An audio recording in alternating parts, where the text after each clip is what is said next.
Everything's going good. All right.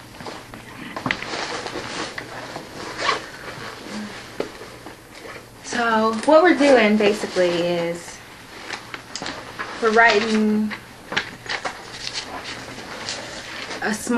just like a small book about people's experiences in Muncie and with Hurley, along with Hurley, and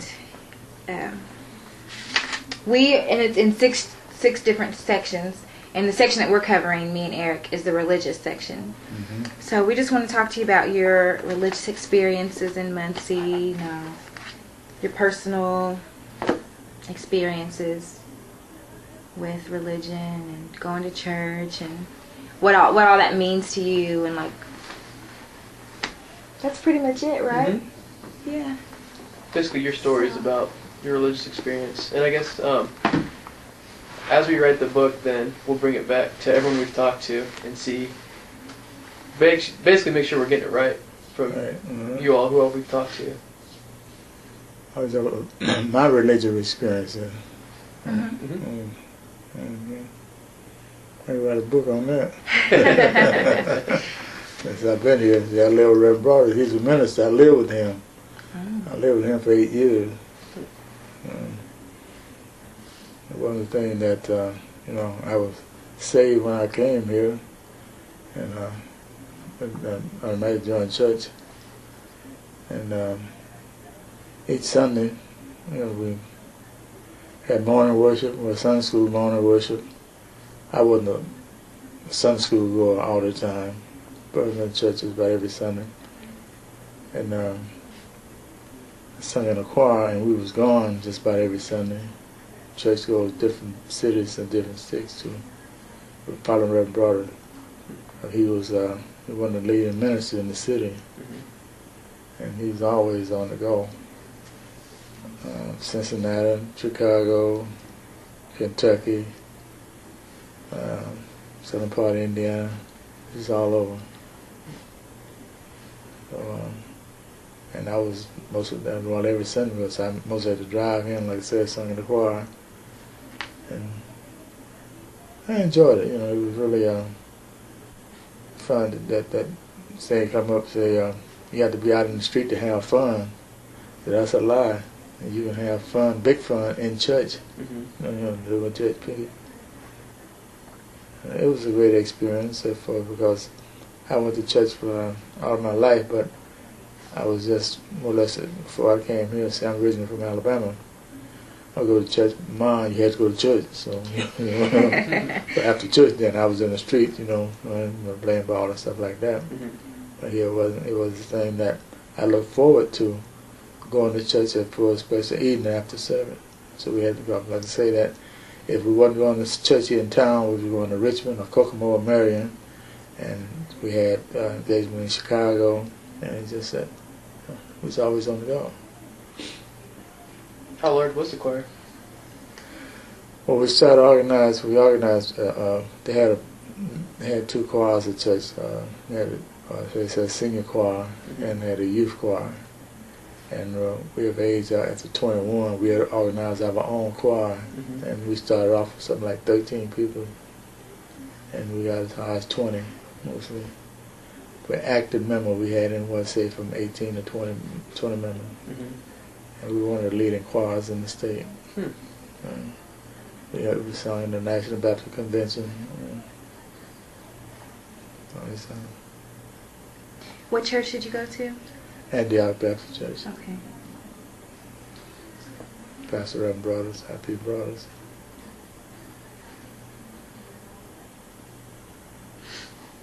When did you come to Muncie? I guess. I came to Muncie in 1956. That's when you got involved in. Huh? That's when you got involved with the church here. Yeah. Are you related to Reverend Broadus? He's my uncle. Okay. Uncle by marriage. He married my mother's sister. Okay. He's not my blood uncle, but he's just like a father, second father to me. He was a Holy Spirit man. He called his church Holy Ghost headquarters. that was there. I mean, they do mostly Southern. You would think you was down south church when you come in there. They have most of the members are from Alabama or Mississippi, Tennessee, and they brought their religion here. They didn't leave it there, and they strictly Holy Ghost. It's holy and very spiritual church. And he was a spiritual preacher, dynamic preacher, speaker. And he was highly educated. He put himself to school. He's going to school on he started preaching at 5 years old when he started preaching. Wow. So, but he was a dynamic speaker. Loved his church and loved his members. He had opportunity to go different bigger church out of city church, try to recruit him in California, paying triple the amount he was making here. But he loved his people. He loved Antioch and he loved his people. And he just stayed here. And he did a lot in the community. He really was community work. He changed a whole lot of stuff as far as around here, as far as at Warner Gear. They had a minister named Reverend Oliver, which he started. In fact, he's one got first black in Warner Gear. And him and Reverend Broder worked together for his.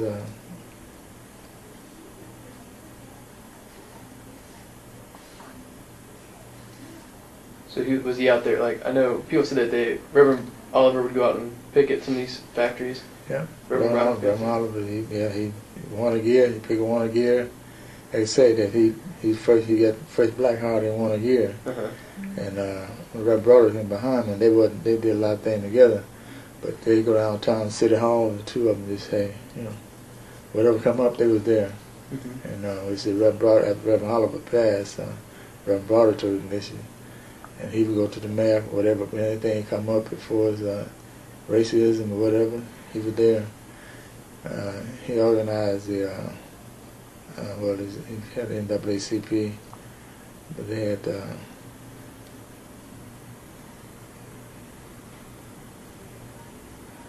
more like he spokesperson for the blacks in Muncie for years.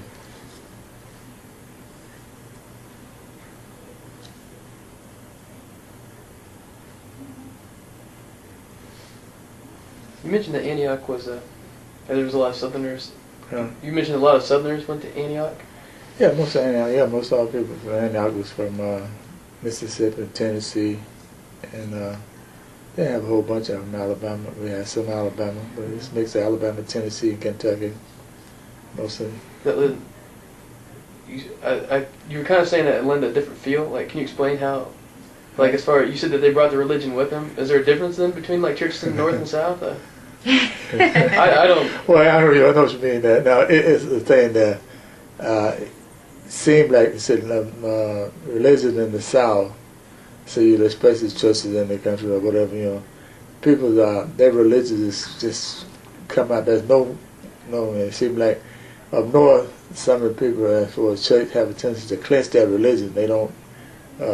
It's an exhibit to let it come out. At Antioch, they were dancing in the aisle, people, they get happy. We were talking about women's, mostly women's, but hey, we had 2 or 3 dancing women. They get up and they holler, that, I don't know if you watch TV, sometimes you see it on TV now, that they let it come out. The Holy Spirit, the Spirit touch them, hey, they release it. And that's what I mean. That not different religion, it's a different expression, I guess. You say that different expression. That when they don't clench it, hold it in.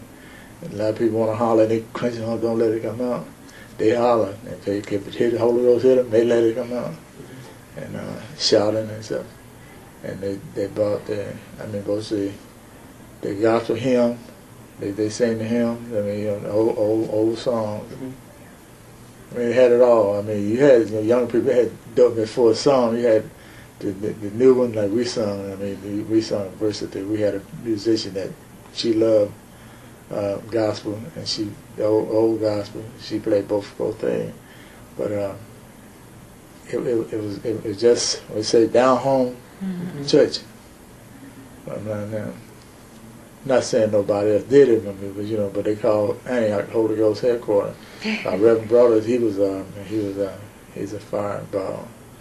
He got to preaching and teaching. And he was so that's the way the church was. And whenever we go out of town, they took it with them, or whatever. It's just a very spiritual church, put that way. It still is. I mean, not as right now. Reverend Brothers been died about 7 years, but as far as the church, still a lot of old members have passed away too. So, but it's still pretty Holy Ghost. How many people were part of the church? We had, back there, Reverend Brothers, they had about a membership of probably 300. Wow. Now we got a membership, active membership, maybe 100. On the road, we got maybe 150, maybe 130. Mm-hmm. So you still go to Antioch? Yeah. Mm-hmm. I'm still there. Do you still sing in the choir? Yeah. Yeah. I sing with 3 choirs now. So we have a male chorus and have our Celeste is a choir that just sing. That's the one we organized. We're still, I think we got maybe 4 active members. I mean, that were charter members. Mm-hmm. All the rest of them passed or left town or whatever. But what's that called? Celeste choir. And you're part of the male chorus? Yeah. And then you're just a part of the regular, senior choir? Mass choir. We have a mass choir. Then we have a mass choir, senior choir, youth choir, Celeste, and male chorus. So you have 5, you have 6 total. Mass choir. Mass choir. Celeste choir, senior choir, male chorus, 4. Mm-hmm. Well, you have youth choir, that's a youth thing. But I don't sing. I just sing. I sing with Celeste, the mass choir, and the male chorus. So music is really important in church. Oh yeah, it really is. About how much of the service is devoted to music? No, we have as far as the run of the service, you have the choir sing 4 songs. I mean the choir, but see, you have music. You have your procession. Mm-hmm. It's for the music, and after that, soft music, and collection. Then you have after morning prayer. We have music, and then we sing the Lord's Prayer. It's about that. I say music. You're talking maybe 30% music. Mm-hmm. Say for in the run of the service.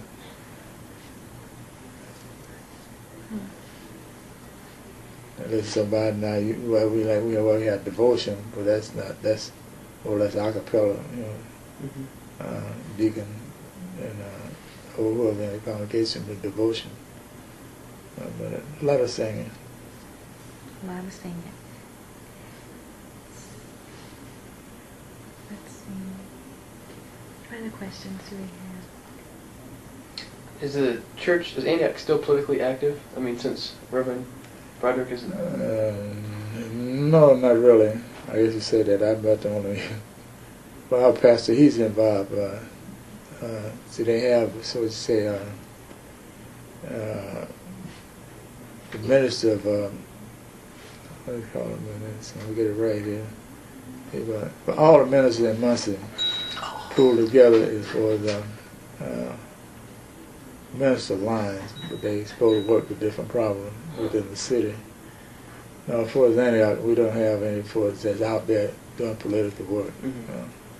But see, I'm involved in neighborhood association, member of that, and I did work with Phyllis Barrow, Phyllis 100. Mm-hmm. I worked with her a lot as far as doing different things. But nobody else is really involved in politics. Mm-hmm. See, back down Reverend Brother, we had him, and I had a lady named Miss McCoy, who was president of the NAACP, Mm-hmm. which was a very stronghold as far as politics in Antioch. We had, back then we had several people that involved in politics. Reverend Brothers, he was really into politics.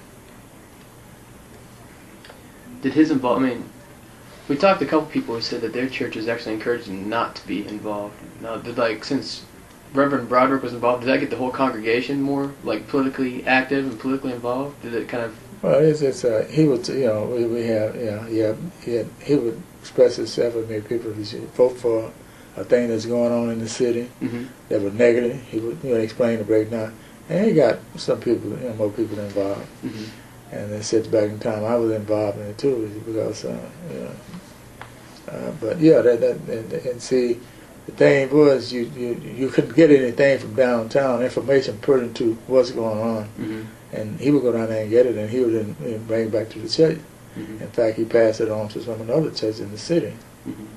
So we had a man, the pastor was Reverend William. He was the pastor of Trinity. Yeah, him and Reverend Brown, he was involved in something. Him and Reverend Brown worked together. Those are the one that goes down there, go to the city and go to the mayor and express their feeling as far as what they're not doing for blacks or what they're not doing for different communities. And but see that Reverend Brown, he bring it back to the congregation, and we had several people that that was when they come down to election or whatever, it was out there. It sounds like there is a deal of cooperation between the churches then too. You mentioned that he worked with Reverend Oliver and Reverend Williams.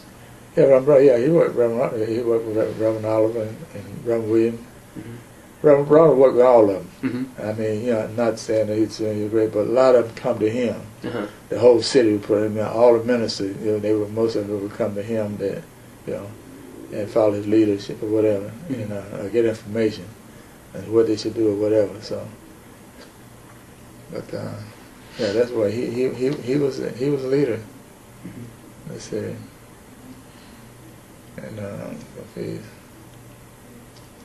and that, like I said, all of them looked up at the way they knew how he was. 5'9", 5'4", bunch of dynamite, and he didn't back down from nobody. I mean, he just, him and Reverend William, they did a lot together.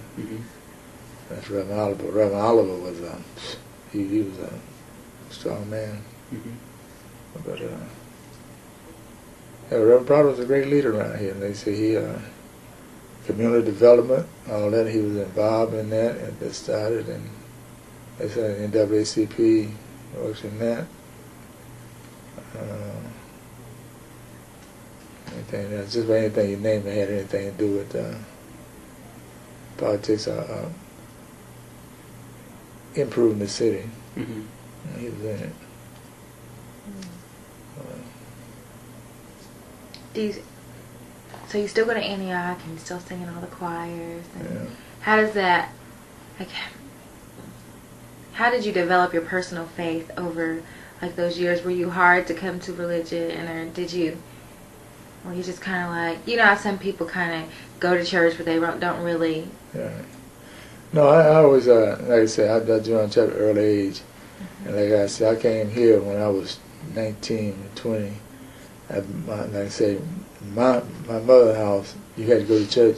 And that's why I have 3 boys, and I said, as long as you're home, you're going to church. And so, but I raised up that way, and I love church. I mean, I was this type of person that, when I became a man who here, like I said, I didn't go to church all the time when I first lived with Reverend Burton. I went because I wanted to. I was out there in the street, and I run, staying out late at night. I come in daybreak, and then alcohol in me. I don't want to go to church. I stay in bed. And so, in the same token, I came in the other morning. I said, "Well, I want to go to church. I get up and go to church." If I like to hear them, I like the message. I was getting something out of it. I said, "Bottom line, I go to church on Sunday morning to get me some gas to go that week, to face that following week. So get some spiritual strength." That's what I go for. And I love something, and I love good preaching. And then see, and he had Bible class, and I didn't go to Bible class a whole lot, but when I went, I enjoyed it. And so, but then the choir, I love to sing, and we sang, and we just everybody my age, we said we need another choir to get away from the teenagers, and we organized this choir, and we just Sunday, if we weren't with Reverend Brother, we had a program of our own. The different sections invited us to run the program, and Reverend Brothers, he got a couple of engagements going with us, singing, and so they invited us back, and he go with us. And y'all go, we go, I'm going too. So the church in Cincinnati went down there with him, and like before we preach, they already have us to sing 2 numbers, at least 2 numbers, sometimes 3.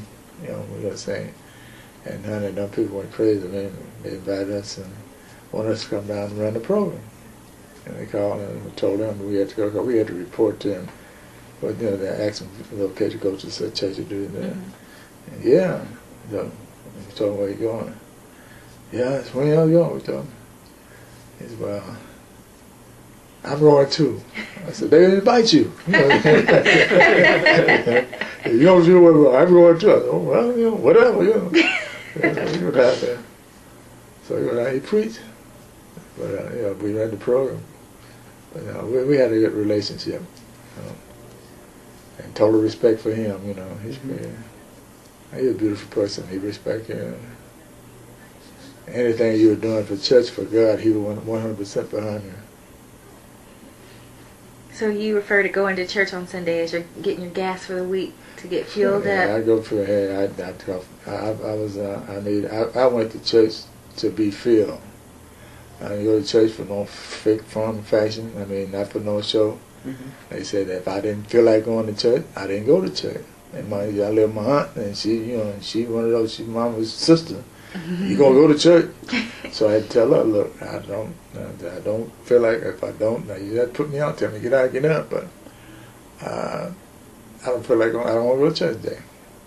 So I would go to church, and if I come here regardless, I would go to church. If I go to church if I want to go to church, not because you force me to go to church. Right. If you force me, I'm not getting anything out of nowhere.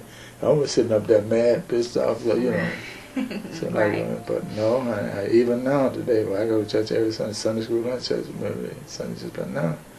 But then there comes some Sunday morning, so I don't, But then I end up going before that devil trying to keep me from going. But hey, I love church, and we had. I had to go there and get a little Holy Ghost to carry me through that next week, get me started off. Because, you especially going to work, going up in that factory, you fighting the devil all the time. Need some extra strength. So you say, as far as your personal, relationship with God, you go to church on your own terms, and then as you kept going and going, you just came to like it, and now you just go. Oh yeah, my personal relationship with God is an individual thing. Right. I can't tell nobody else. I can't tell you where you. I can say, well, you go to church with me or whatever. But by mine, I can't tell you going to church. Right. I don't have that. I don't have that right to do that. I go to church because mine say God is good to me. I'm going to give him some of my time. And to thank him for what he did for me this week, brought me up to this day. And ask him to give me strength to lead me and to guide me in the right direction for the next week. And like I say that, I love hearing good preaching. And man, like I tell anybody, if you're talking out of that book, you can talk to me, but if you're not talking out of the book, I don't get here. And so I go for my own personal, and they say that, and I'm involved in different things at church. They said, now I'm a deacon at church. I work with, they say, they always put me over the Men's Day program, different program. I don't mind it. But, and I like working with people. I love people. What all responsibilities? You said you're over the Men's Day?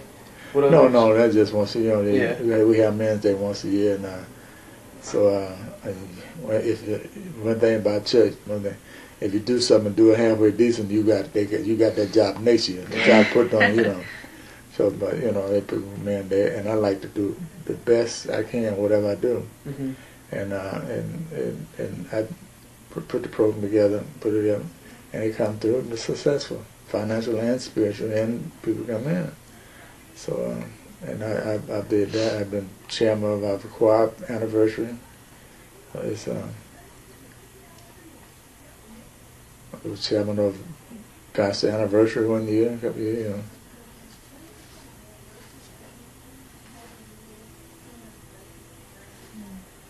Let's say they say work in church, you know, you got to different things that say, what did you do besides go sit? Was you a bench member or were you a member of the church? You know, what you doing? And you know, different things. Like this year, the Lord put on my mind, I wanted to do a men's conference. I watched, you know, we watch TDJ TV on that. Mm-hmm. I've watched him in his in Crefto Dollar at a men's conference every year. Mm-hmm. So I said, I'm going to do that one of that. So I put one on this past year. I mean, I kept a pastor. Nobody didn't know anything about it. I was, well, yeah. Mm-hmm. So I got to just start thinking in order to put it out. I didn't get the input in it because the weather changed, got cold in October.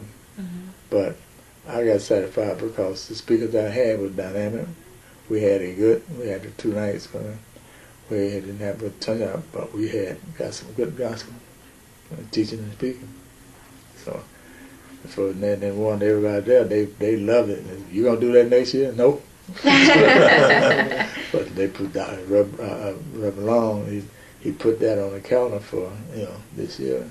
Mm-hmm. And the way you was now, that's why, you know, have somebody help because I did it all by myself. So we got that. They want that again this year. So. But I just like working in church, working with people. But like I said, the individual thing, nothing nobody tell me you got to do it. Right. When your sons, you said you had 3 sons? 3 sons, yeah. And did you make them go to church when they were little? Oh, yeah. Like when they were young, and then as they got bigger, you just let them kind of make up their own mind? No, that don't work. No, it even stopped me. Like I was going to be something on Saturday night. I've been going out, you know, Saturday night. And come in late, and now I go to Sunday school. So I was sending them to Sunday school. Then it told my daughter, I said, no, I'm wrong. I should take them to Sunday school. I'm forcing them to say, you got, well, look at it, well, Dad, you ain't going. That's what I'm saying. You know, my mind tell me. I would ask that question. So I started going, taking them to Sunday school. I went to Sunday school with them. But you're going to church. Now, I told them that. And here, even now, so you come over, I wanted to come, he was in college and come home this summer. And he missed on Sunday. I said, hey boy, you know you back home, you know what your obligation is on Sunday morning. Mm-hmm. So all 3 of them, they know, they come in, he said, you're welcome to come home anytime. But if you live here, if I go to church, you go to church. But no. Mm-hmm.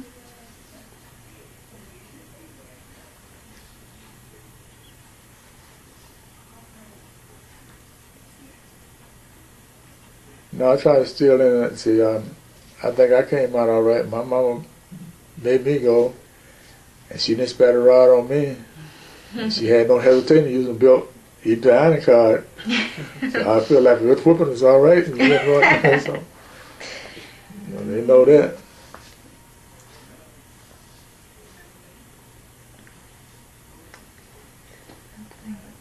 Did having a reverend for an uncle influence you all as far as your church experience? Yeah, I go back to my grandfather was a minister. My mother's father, mm-hmm. He was a minister, and he always kid. And they lived on the farm, and every Sunday morning, everybody goes where I spend money. And we live out in the country. We had to walk like here downtown, bro. But you went to church. That's still with me from, you know, I'm not some little kid. And they said my mother, we went to church on Sunday morning. She took me to church and Sunday school with her until I got a teenager. And I got out of going to Sunday school, but, you know, I go to church. And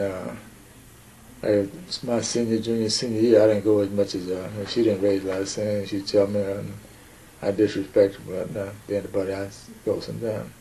So when I came here to live, you know, I know it's about living with a reverend, you know, you should, I respect him. So, you know, but I joined church on my own accord. I mean, you know, I traded with my membership. But like I say, no, he wasn't in front. I have to say that talking to him and when he studied, you know, I got to the habit of the books he be reading. That's what we started reading, you know, biblical book. And I got interested in the word, you know. But no, he wasn't a great influence on me going to church. Mm-hmm. But I went to church, like I said, because I wanted to and I enjoyed the service. And I was at home at church Sunday afternoon at dinner. You might think that there were only 4 of us. You might come in there and think there were 15 people in there. Right.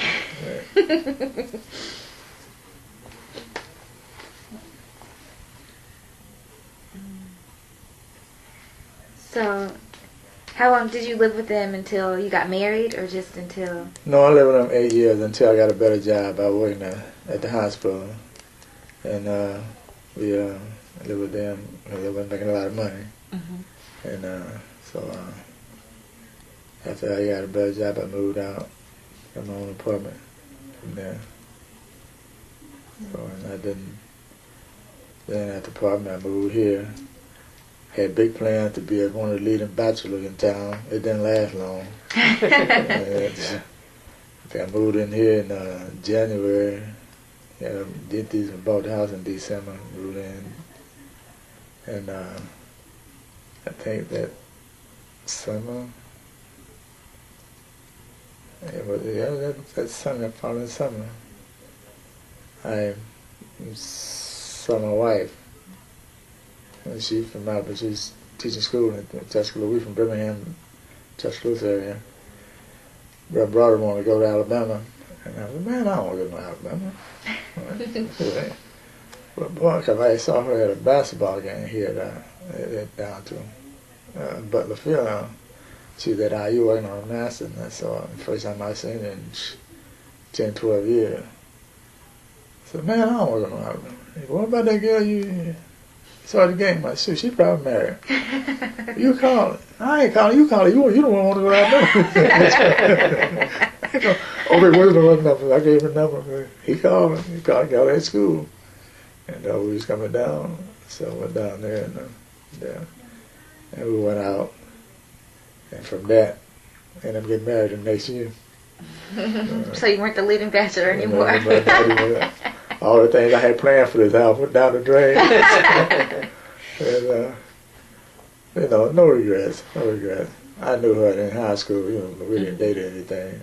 I'd run around with her cousin, her first cousin. We was good friends, ran around. We went to a different school.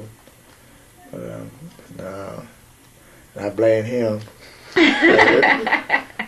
You don't tell me that she was coming to summer school that next year, and I proposed to her down there. Boy, you should marry that girl. I said, "Man, I ain't want to get married to me, boy." If I had been to California, I'd get ready to go back to California.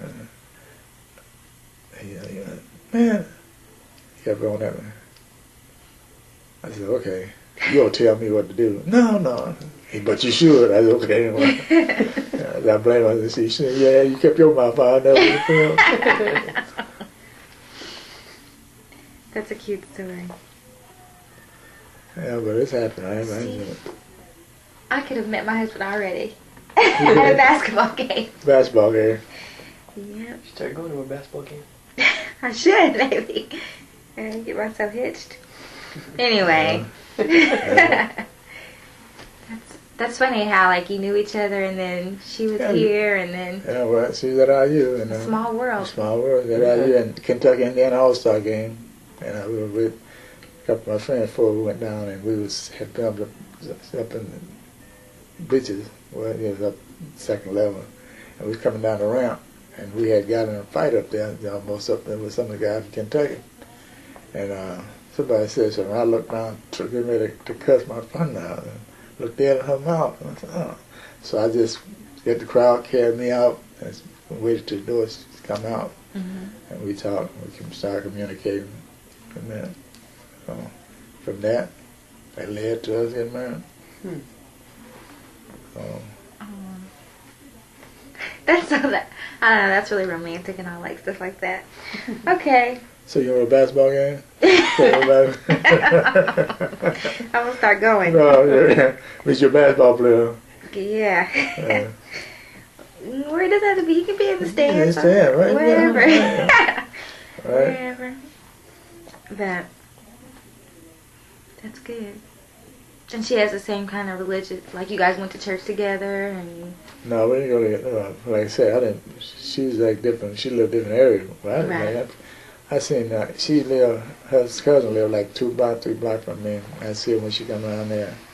I even dated her at home, like she couldn't go no place. I was out there, so I called her a couple of times, and we just went around her house with her cousin, was his wife. And we just knew each other. Mm-hmm. And I ain't seen her since I'd been up 8 years, over 8 years. And before I saw her at the game. And but she's in church now. She's been in church all her life too. Mm-hmm. But the thing is, there was no problem when she come here.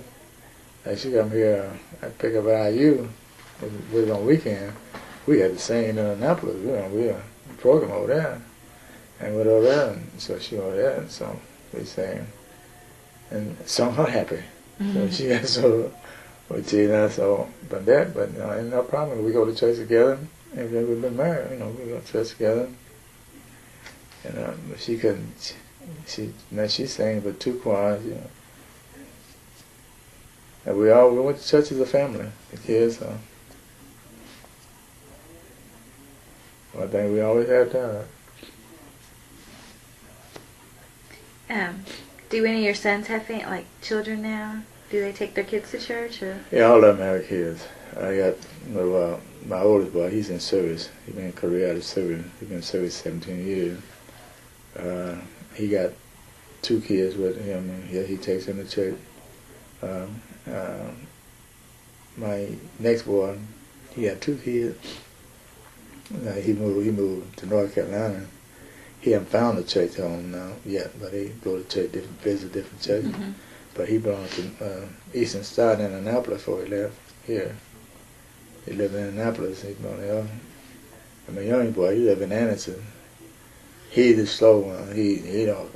Every now and then he go when I get in that butt. He's the slow one. Yeah, and have more problem than anybody. But thank God they all are. The oldest one, they stay in church.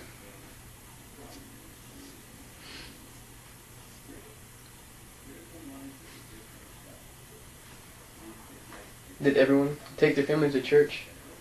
Like go to church as a family? I mean, everyone. I know it's like when at my church or churches we go to, we see a lot of people that aren't whole families going to church. Like just sometimes women just or moms just women and children. kids. That happen all. Now everybody don't do that. I mean, you got mostly individual everything. So sometimes you got wife come, husband don't come. Mm-hmm. You got different. But you got a lot of family belong to church. But that's one of the things I work with kids. I try to get some of the parents to bring their kids to church so we can set a recreation for them. But kids come to church. Some kids come to church. Parents don't come to church. Mm-hmm. But nothing like it was 10 years, 15 years ago. Most of the parents went to church and their kids went to church. Mm-hmm. Now it's totally different. Totally different. We have older set of people that have a church. We got young people. Most of the young people, the teenagers. I ain't said most earlier, but they come to church. We got a nice group, and we got young mothers, young people that they married, and some that been married and separated, divorced, and have kids.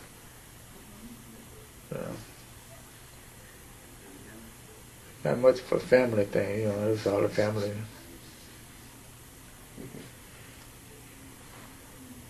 Nothing like we walk in church, we just come there, that the wife, the 2 kids, and me. But most of me I had to sit different place. But we always went to church as a family.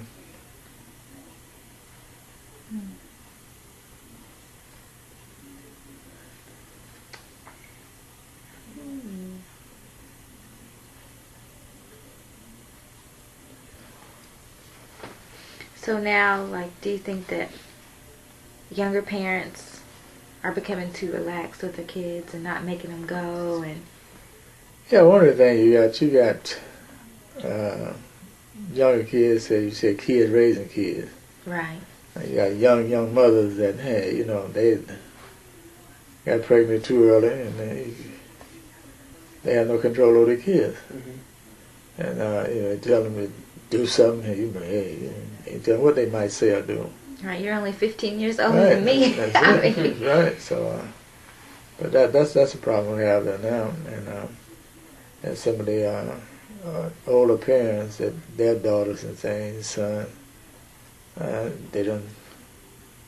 Like I said, that's what we're around the society now.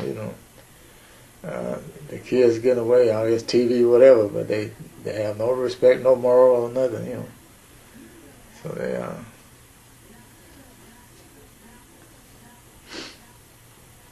So I don't know what they're going to take to put it together, but it's really bad. Because that's like when we've been visiting different churches in town and stuff, and we pretty much see like old people, like the older people, and then we see like sometimes you see young families, like mothers with kids, but usually no dads. Right. And then you see It's usually a mom with numerous younger Like, kids. Looks like yeah. she's taking other people's kids, probably right. too. yeah, and then you have like middle-aged women Right. with kids. Right. Sometimes they'll be like their husband will be there, and Right.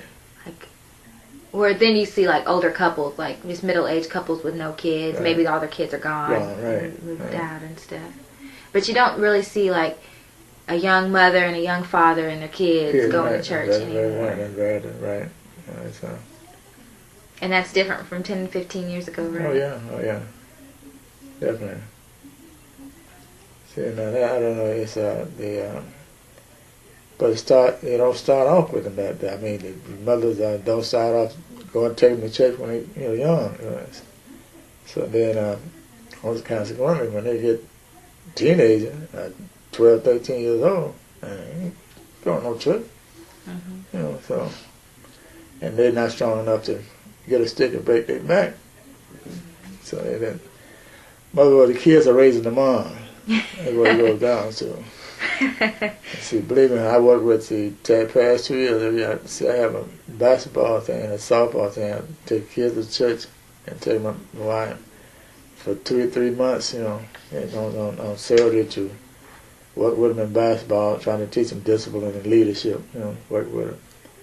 And it's rough. I tell them, but I told them at the church, don't send your kids up there for me to babysit.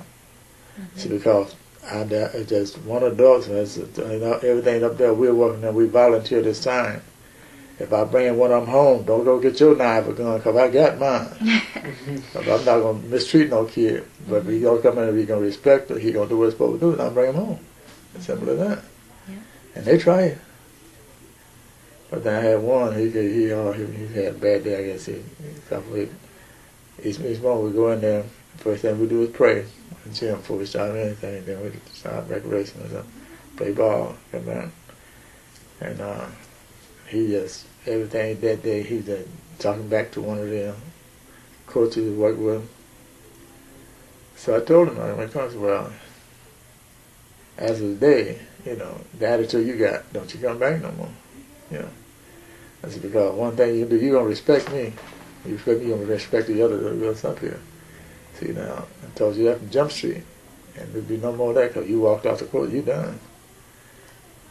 At church that Sunday, I was ushering. He came back and called me, Mr. Long. He said, I apologize. He said, I'll be back next week and I'm going to do whatever. I'm not going to do that no more. I said, okay, good, great. Great. So I told him, now you made the first step toward cleaning your act up. I said, take a minute, that's very nice, son. Come back, no more problem with him. So he had a brother, he was the same way, but he never get that much that type of trouble. That's just like, you just do that in the summertime? Or you do That's it? basketball. See, well, this year was I had the basketball, and then basketball into baseball. We did baseball. We didn't get the baseball kicked off too well. I didn't get the basketball this year because I was sick. My wife was sick. I didn't do it. But I try to do it every during basketball season. It runs from first of the year, January to March. You'll do it at YW. Trying to try to get some more kids in the program. So I wrote a program out for the church, work with kids for like baseball, golf, tennis, football. Try to put still in the church to teach the kids, all these different things going on. Like I say, hey, I wish the tennis, who making the money in tennis now? Who making the money in golf now? And don't say what you can't do, give it a try. And I talked to some people that, really would come in and teach, people Anderson that would come and teach golf and tennis players, come in. So give them something to do. Trying to keep them out the street. And how are these programs received? I mean, do you have a lot of kids coming out? we had in basketball we had 2 teams. We had every Saturday we had at least 15. 15. Then a couple other churches heard about it. I talked to some people and they were going to bring their kids this past year, but I couldn't do it. But we had some kids in there. Do they have a lot of programs like that? When you were like young, going to church, did you? No, it didn't. I started such basketball thing at Antioch. That's us. We got in church league at YMCA, and we did that for 3 years. But we didn't have no young kids in it. So when they were about older, started figuring out whatever, just dropped off. But, excuse me, man. You might make me sing. I don't sing. What choir is singing this Sunday? Fourth Sunday. My choir is Celeste singing, but I hadn't been practicing because my wife been ill. And I took her to the hospital Tuesday. But yeah, fourth Sunday we sang. Celeste sang. I should visit. Yeah, I think we will. Yeah. We try to go to a different church every Sunday. And Come visit Antioch. Yeah, after hearing about all the singing. I told her I don't mind singing if there's a male leading the song service, because then I can, follow his lead. But so often it's women. I'm usually, most churches there's more women than men, so I'm always standing around a bunch of women and there's a woman leading the song, so I can't, I'm not that good with music where I can, just sing. I need to follow someone. I think he's trying to call out, personally. Well, back I want to sing. No, I'm joking. Now we have men and women singing with generally we try to say if you got 4 songs, we try to use 2 men or 2 women, and most times we have a group song, But like I said, I haven't been the last couple of practices, so I don't know what they sing. I think y'all come, I'm gonna go practice Saturday because we sing. We have Saturday practice. We'll plan on coming. I'll bring my girlfriend. She's in this project too, and she loves to sing. She's in her church choir, so I'm make sure she comes if she's not singing at her church. Oh, yeah. What time does service start? We start at 10:30. Our service at 11 o'clock. Morning service at 11 o'clock. Okay. Have a devotion. That's when the choir procession in at 11. We start devotion at 10:30. Okay. And generally 30-minute devotion, then the choir procession in, and then from there. Generally we out 12:31. Okay. Where's Antioch at? Down here on Butler and Macedonia. Okay. No, that right down the corner, 1700 Butler. You come down Holland come up Holland. It's Holland down here. Coming from Broadway, come up to Holland to Macedonia, make a left. 1 block down. All right. I'm sure we wouldn't have fun finding it. Yeah. Well, no, it's fine. It's just like I say. All the churches are in the same, are in like groups. See, you got a group, yeah. See, you got Union up here, the block, and then Schaefer, and then you got one down on Butler, 1 block from us. That's Church of God in Christ. pretty much. Got one down on Penn, one block off of Broadway, right there on Highland. So you got 1, 2, or 3 on Highland, by the way. Yeah, you got 2 on Butler, one block over. They're loaded with churches right here. I was gonna say the Willard Street seems to have a bunch of them too. Yeah, right. Yeah, so you got a couple of churches down on lower, down that, back down there, a couple blocks there. And they loaded with churches out here. Yeah. Do you think it has, like, I don't know, you think there are a lot of, why do you think there are so many black churches? That's something we're kind of struggling with I don't know. there are a lot of churches here. A lot of churches. I don't know. It's that's another thing that I found. You see, all these denominations, people need to pull together in one church. But I don't know that. See, Union and Antioch was one church at one time, and they split and then went down to Union. So they met 2 churches there. Schaefer been up there. I don't know how all of them got in the same neighborhood. Did Union and Antioch split recently, or is this like a long? Huh? When did Union and Antioch split? Oh, this year, you're talking about over 50 years ago. Remember? Way before I came here. You've heard the story. Antioch, the people that founded the church couldn't decide on a name. Half wanted some name. About like First Baptist or something, and the other half wanted Antioch, and then so they just split and made 2 different churches, and then some people from First Baptist approached the Antioch people to say, let's come back and make a union, make that the church, and that's how Union got its name. It's Union. You remember? Yeah. So that's what a lot of churches have been divided up. I know you got some many churches, I don't know, but that's how now. Those other churches around here, I don't know how. So they was here when I came here, all of them. So then you got a Lawson Church back over there, about 4 blocks north of us. I don't know where all these people come from, though. Just think about what a church could be if they just all went back to like 4 or 5 churches. Right. Well, you got New Hope. New Hope and Reverend Hill Church. You got 3 churches across town in the area. 4 churches really, and I doubt if each one of them got 10 members. Right. Wow. That's why couldn't they come together? And and part of those members had been in each one of those churches at one time or other. Why couldn't they form the one church? And hey, you got from one ministry to another priest, but pull together.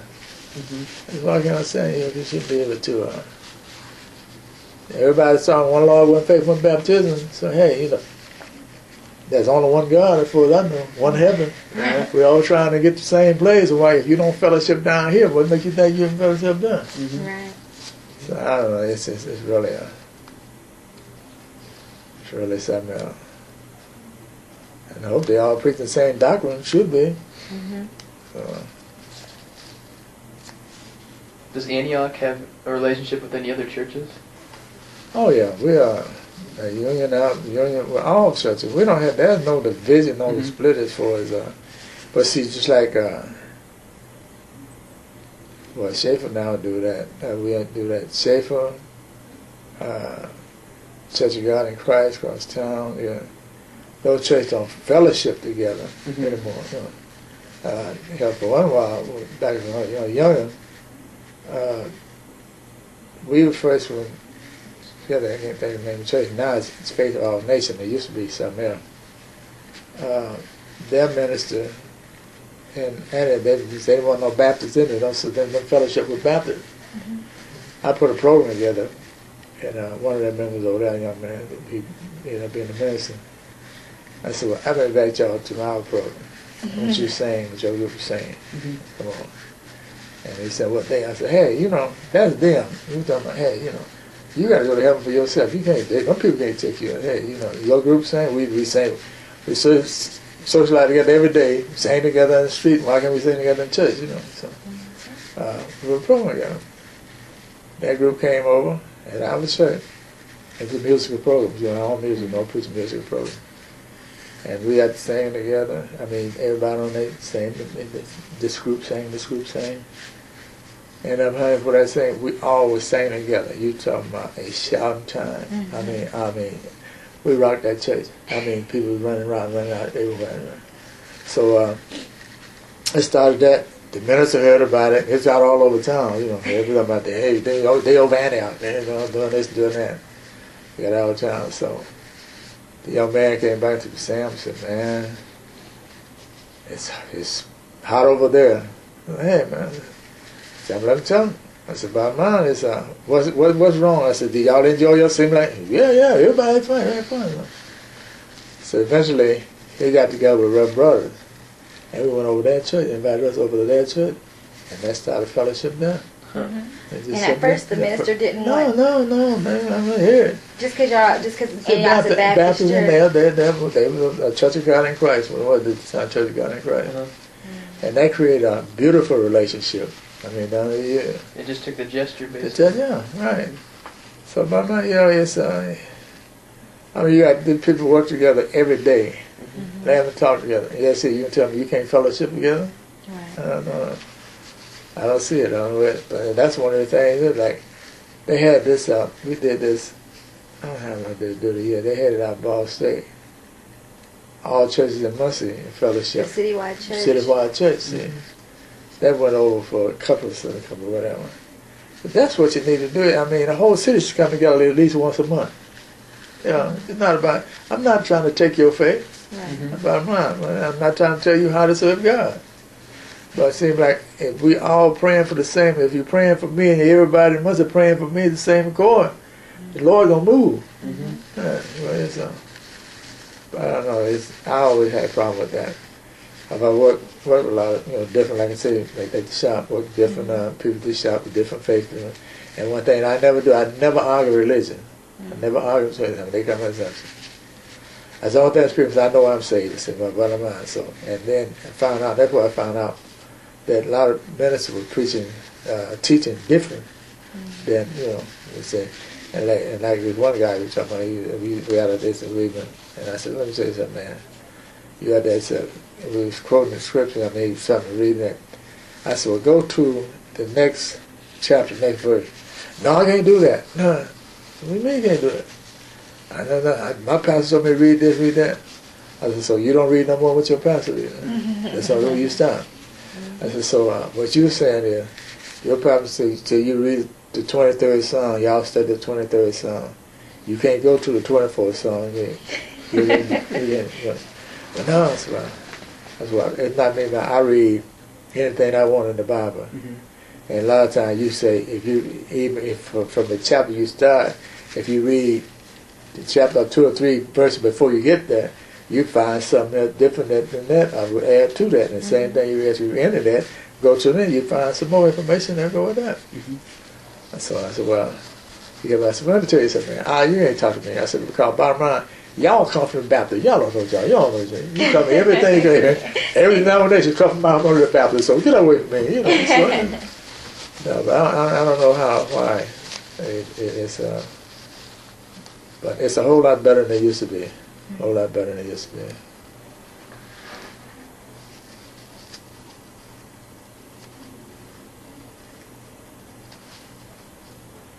But religion is a good thing. Religion, I don't know.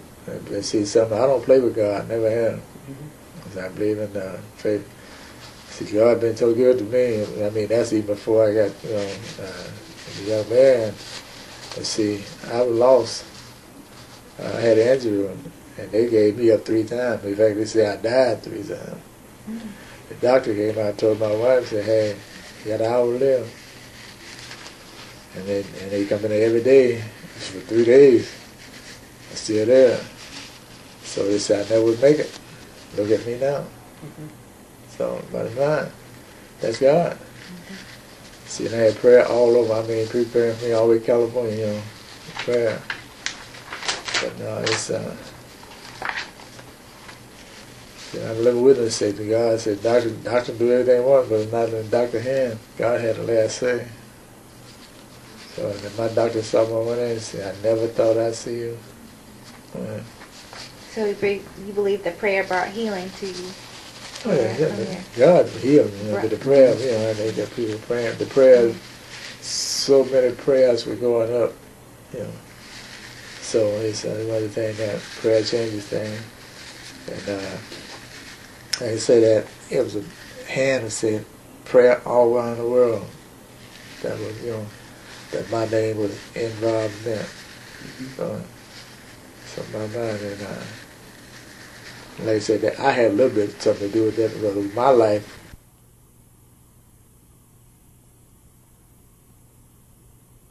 Do you think the churches in Muncie are closer today than they were in the past? Yeah, much closer today than it was in years back. See, because years back, to a certain extent, you had pastors trying to outdo this pastor, different thing. That was a resentment of the same thing to do, And see, pastors didn't pull together per se, I mean, it's. I know that one incident that happened as far as Reverend William, everything was talking about, they brought him to get a black man to run for mayor here. And see, that was sort of in closed circuit, as far as within the blacks were. And that thing is meet and see who is the best man to put up there as far as run for mayor.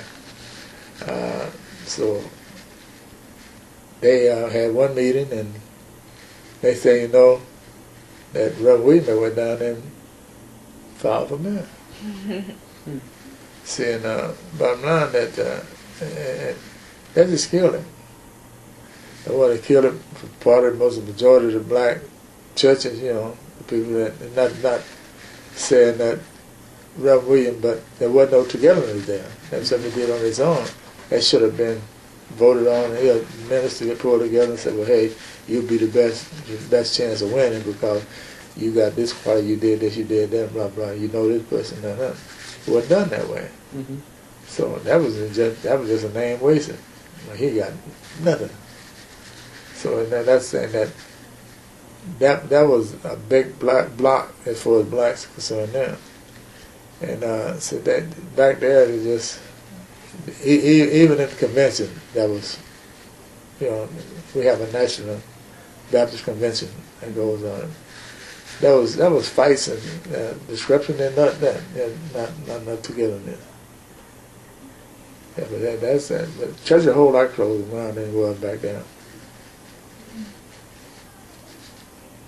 I can see just through this research, I found that like my hometown is still like that. There's no real. The pastors there don't work together. And I thought that was that's something I've noticed here, that there is. It seems like they're friends even, like watch them interact. They really, I mean, as the minister and from all nations. They're from all denominations.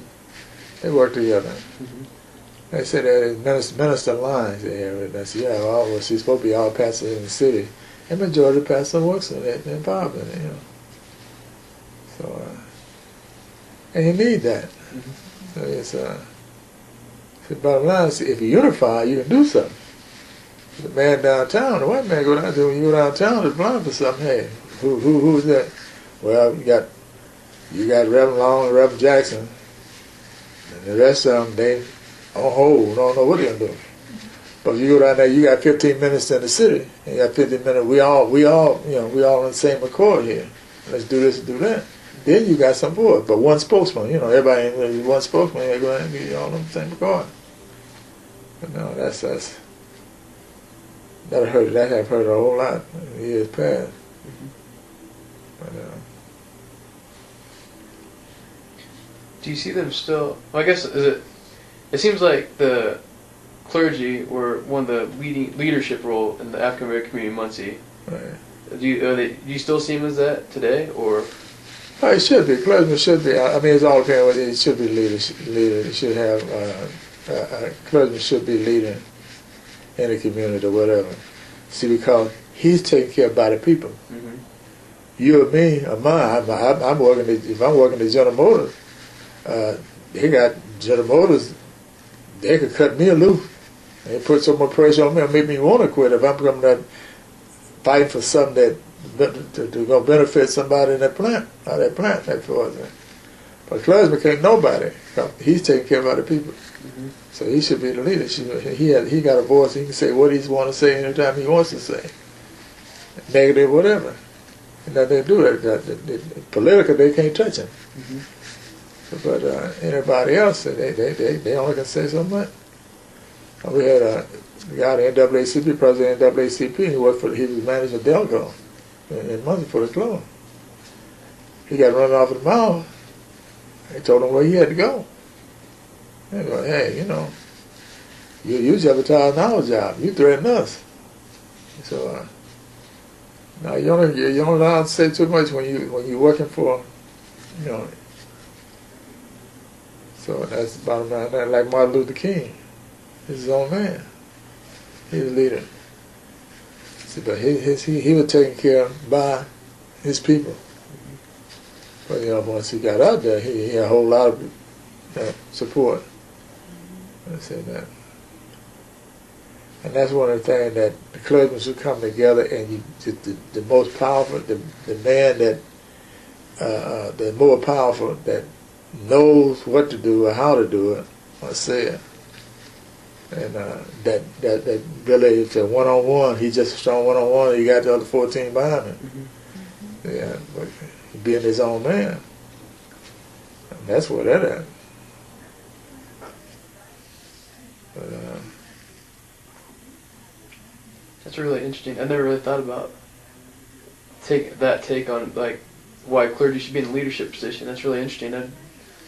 We've not come across that. Right. Yeah. Well, look at it. I mean, if you're working, say City Hall, whatever. Mm-hmm. But say for example, you're working on the plant side, you're working New Venture Gear, and that's something going on out in New Venture Gear that is not. You know it's not right. Mm-hmm. You're gonna deal with it. And you gonna call NAACP in or somebody in, and you got to speak, say what's going on, whatever. When you go back to work, and when that hit the paper, and come back and say, hey, what's your problem? Mm-hmm. You can't do that. You attacking us, And so you can't. You only got so much you can say to them. Because the next thing you fired them, they're gonna find some way to get rid of you. But here's a minister. He's not working. His job is to take care of his church and the congregation. He getting paid by the church. Mm-hmm. And everything else that for whatever money you go out raise or different visitation, whatever. They can't. Nobody can't come say anything to him. So he got no voice over him. Mm-hmm. But he can say what he wants to the mayor. Mm-hmm. No, so that's saying that. He's self-employed, And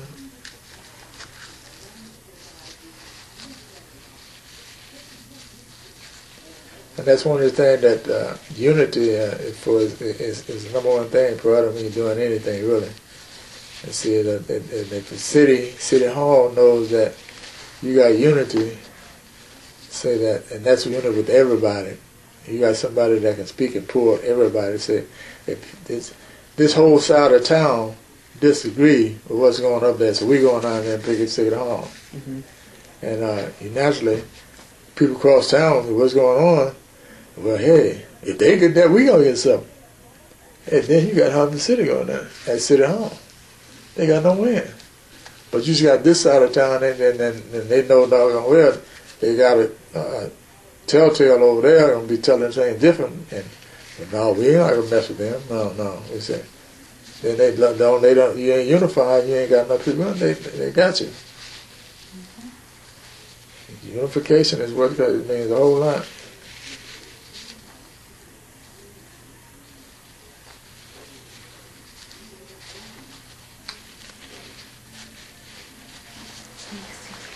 I've got to be heading to work soon, so I want to get my last couple questions out. Yeah, as well. How would, we kind of been experimenting with one of our, sections that we want to write about is church being more than just a building. Like, how do you define church? Like, we know that it's a building, that's where you go to have service. But other than that, what is it to you? Church is a worship place. It's worship. It's God's house. It's worship.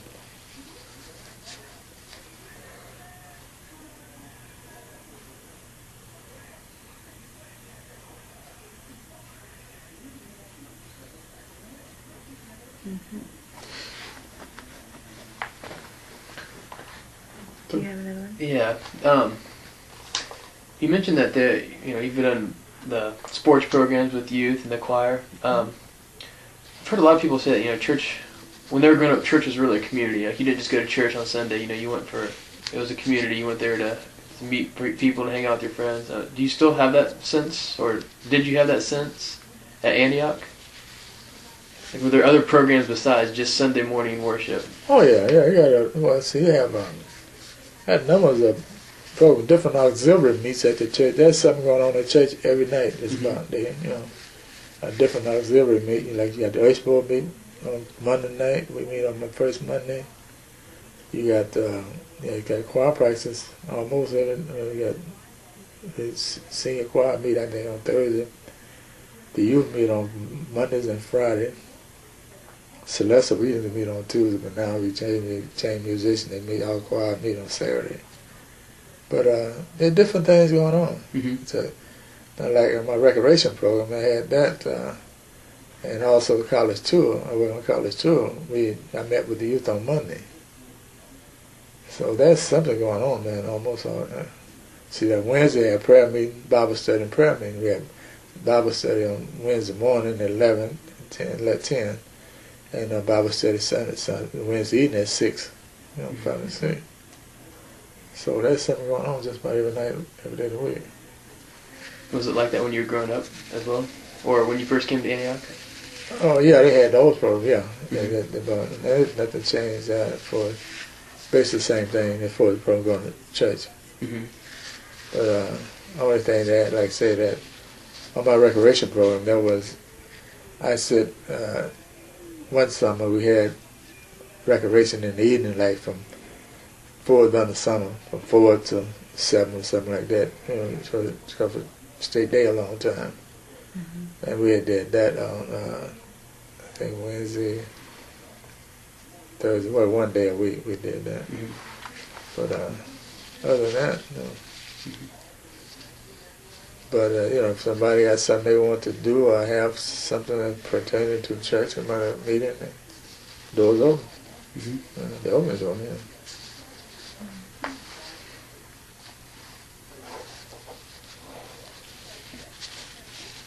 As you've been at the church, the people that go to church now, are they the same families that have been going there?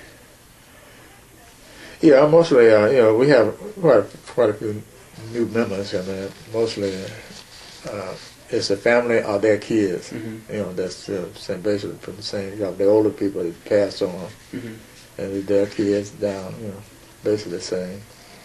And so we have like Reverend brother passed. We had 2 or 3 families that to leave. But basically it's sort of the same family members.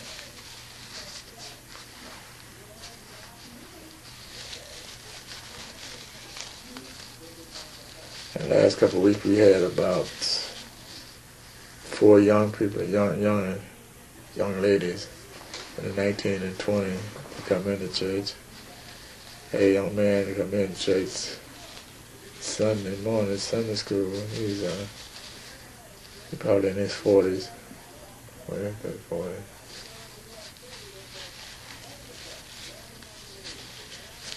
We're still hoping to get more people's in, But they're saying that's the thing that take. As the Lord won't bless you unless it's unified together, And there's a whole lot of things that no one person blame no one person, whatever, And when there's a description within the church, any type of building seeks out, So it's an everyday process. It's everyday praying, and asking God to bless you. So it's I feel though that, but we have everything. The church is running smooth. We have a nice, like I say, have a nice congregation down at present time. It's nothing like it used to be, Lord, but but it's going back. Other people are coming back.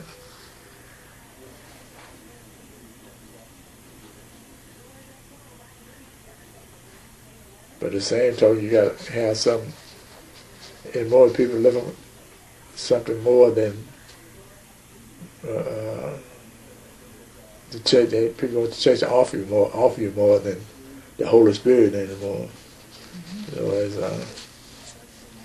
But they come in there, you come to church, and then you get involved. Different things that you can get involved in that creates your interest. So,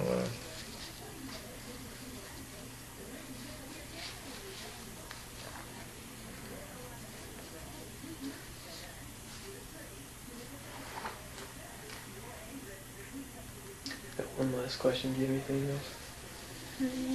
I was trying to think. My typical last question. As I always end up with the last question is there anything that we didn't ask or touch on about the religious experiences that you've had in Muncie? Is there an aspect that we didn't think of, or something that you would, as an insider, you could think of to tell us that we might not have thought of or hit on? No, I touched everything. It's religious. I say for religious experience. We get into that. I think we touched everything, just basically because what I explained to it for religious experience. No, he touched everything. I didn't think anything else that. Basically, as far as they said that one of the high notes as far as my religious experience, when I said that you earlier went back beginning, said that you really can have fun. A lot of people, sinners, people down in church. I don't want to go to church. Ain't nothing to church. Ain't nothing to church. But see, one of the greatest things that happened to me, I'm feeling in my group, was it's the National Baptist Convention. And they had us to sing in Indianapolis, and and then we're talking about you got people from all over the United States coming there, and we sung, my choir sung that night, and you talking about the reception that we got after that, that'll last me the rest of my life. And then the response we got. The response we got from the congregation, and then people afterwards, reception people talk, and it just felt great. And said, I get joy out of singing. See, that's what I get my Holy Spirit on, and it was just great. And say that I couldn't have had no more fun, no place else, in the club dancing. It was there, So,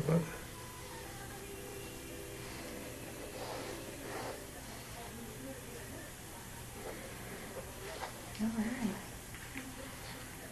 Well, we just have a few. I put on.